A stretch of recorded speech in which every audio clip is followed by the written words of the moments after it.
ঝুঁকির পারাপারে নদীতে নৌকা থেকে পড়ে তলিয়ে গেল বাইক। ঘটনাটি হিঙ্গলগঞ্জের রায়মঙ্গল নদীর ঘটনা। সকালে এখানে একটা বাইক পড়েছে, এখানে একটা গার্ডেন হবার দরকার, নয়তো খুব অসুবিধা হয় মানুষের। আগে কি এরকম অসুবিধা হয়েছে?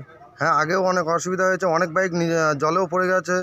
হ্যাঁ, তো আমরা চাইছি, আমরা সুন্দরবনের মানুষ চাইছি এখানে যাতে কোনো একটা সুরক্ষার ব্যবস্থা হয়। এটাই আমাদের দাবি। দুলদুলি ফেরিঘাটে। হিঙ্গলগঞ্জের দুলদুলি নদীর ঘাট থেকে লেবুখালী ঘাটের দিকে যাওয়ার পথে বাইকটি নৌকায় তুলতে গিয়ে পড়ে যায় নদীতে। দীর্ঘ কয়েক ঘন্টা খোঁজাখুঁজির পরেও পাওয়া গেল না বাইকটি। এই দুলদুলি থেকে লেবুখালী কয়েক হাজার মানুষজন যাতায়াত করে। গাড়ি হাসনাবাদ থেকে নিয়েছিলাম, দাস অটোর থেকে গাড়ি নামাতে গিয়ে পড়ে গেছে। কোথায় পড়ে গেল? দুলদুলি জেটি ঘাটে। তারপরে খোঁজাখুঁজি করেছো? হ্যাঁ, করেছি, পাওয়া যায়নি। হ্যাঁ, পাওয়া যায়নি গাড়ি, পাওয়া যায়নি না। এখন কি খুঁজছে? হ্যাঁ। কাউকে কি খবর দিয়েছো খোঁজার জন্য? হ্যাঁ, দিয়েছি, তারা খুঁজছে, কিন্তু পাওয়া যায়নি এখনো। কত টাকার গাড়ি ছিল এটা? 1,70,000। কি গাড়ি?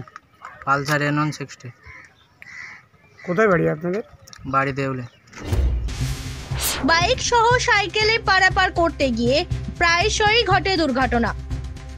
স্থানীয় মানুষজনের দাবি, সরকার এই নদীর উপরে যাতায়াতের সুবিধার্থে একটি ব্রিজ তৈরি করে দিক। সুকান্ত দাসের রিপোর্ট, জেলার বার্তা।